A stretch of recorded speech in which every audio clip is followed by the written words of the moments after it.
ज़कात अरकान इस्लाम में से एक रुकन है जो जमात अहमदिया बिल्कुल मानती है, और जमात के जो साहिब निसाब हज़रात हैं वो ज़कात अदा भी करते हैं, ज़कात ली जाती है।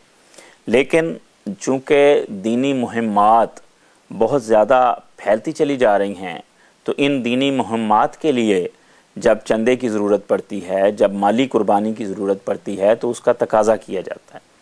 और ये कहना कि ये बात शरीयत के ख़िलाफ़ है, ये बिल्कुल दुरुस्त नहीं है। हमें नबी पाक सल्लल्लाहु अलैहि वसल्लम के ज़माने में ये बात मालूम होती है कि ऐसी मुहिम्मात के मौका पर माल इकट्ठा किया जाता था, माली कुर्बानी का तकाज़ा किया जाता था। और फिर ये देखें कुरान मजीद में कितनी ताकीद है। शुरू में पहली आयत में फरमाया कि ज़ालिकल किताबु ला रैब फ़ीह हुदल लिल मुत्तकीन अल्लज़ीना युमिनूना बिल गैब व युक़ीमूना अस्सलाता व मिम्मा रज़क़नाहुम युनफ़िक़ून। तो जो मोमिन वो हैं जो गैब पर ईमान लाते हैं, जो नमाज कायम करते हैं, जो हमने उन्हें रिज़्क़ दिया उसमें से खर्च करते हैं। तो मोमिनों की पहली अलामत बताई। फिर चौथे सिपारे की पहली आयत है लन तनालुल बिर्रा हत्ता तुनफ़िक़ू मिम्मा तुहिब्बून, कि उस वक्त तक तुम हकीकी नेकी को नहीं पा सकते जब तक तुम वो माल ना खर्च करो जिससे तुम मोहब्बत करते हो, जो तुम्हारा पसंदीदा माल।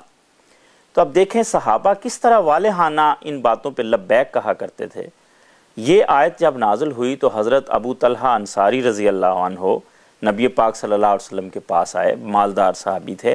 कहने लगे हुज़ूर मेरे सारे अमवाल में से मैंने देखा है बेरोहा का जो बाग है ये मुझे सबसे ज़्यादा पसंदीदा है और ये कीमती भी है, ये मैं खुदा ताला के रास्ते में ख़र्च करता हूँ। तो ये अब ज़कात तो नहीं थी, उससे बढ़कर था। फिर वो मशहूर वाक़या हमारे सामने है कि एक मौके पर नबी पाक सल्लल्लाहु अलैहि वसल्लम ने माली कुर्बानी का तकाज़ा किया, तो हज़रत उमर फ़ारूक ने सोचा कि आज मैं इतनी कुर्बानी करूँगा कि हज़रत अबू बकर जो हमेशा मुझसे बढ़ जाते हैं उनको मैं बढ़ने नहीं दूँ। चुनाचे उन्होंने अपने घर का आधा सामान घर में रखा और आधा सामान लेकर वो दरबार नबवी में हाज़िर हो। बहुत बड़ी कुर्बानी थी, 50% की कुर्बानी।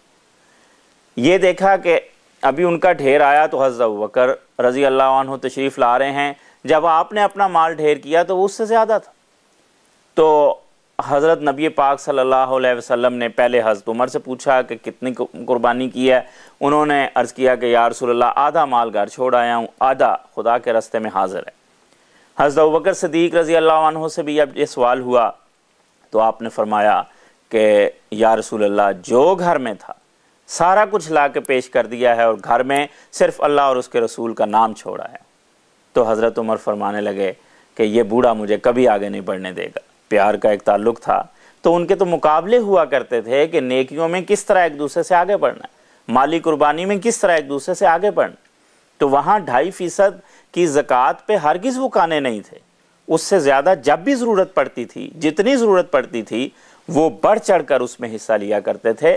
और नबी पाक सल्लल्लाहु अलैहि वसल्लम की तरफ से तकाज़ा भी हुआ करता था और वो लोग उस पर अमल किया करते थे। एक हदीस में आता है कि नबी पाक सल्लल्लाहु अलैहि वसल्लम ने इस अंदाज़ में नसीहत फरमाई औरतों को कि ये जो ज़ेवरात हैं, ये जो मालो दौलत हैं, अगर इसमें से खुदा के रास्ते में नहीं दोगी तो क़यामत वाले दिन जहन्नम में ये जलाया जाएगा और ये उसमें सामना करना पड़ेगा अनवाक़िब का।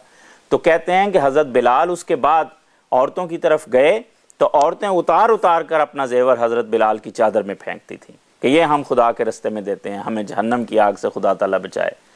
तो कहने का मतलब ये है कि हमेशा ये बात नबी पाक सल्लल्लाहु अलैहि वसल्लम के ज़माने में राइज रही है और इसी के मुताबिक जमात अहमदिया में ये निज़ाम मौजूद है माली कुर्बानी का। और दीनी मुहिम्मात के लिए अमवाल अहमदी फ़िदायत के साथ पेश करते हैं, उसमें खुदा ताला बरकत डालता है और हमारे सारी दुनिया में मंसूबे अल्लाह ताला के फ़ज़ल से कामयाबी से हमकिनार होते हैं।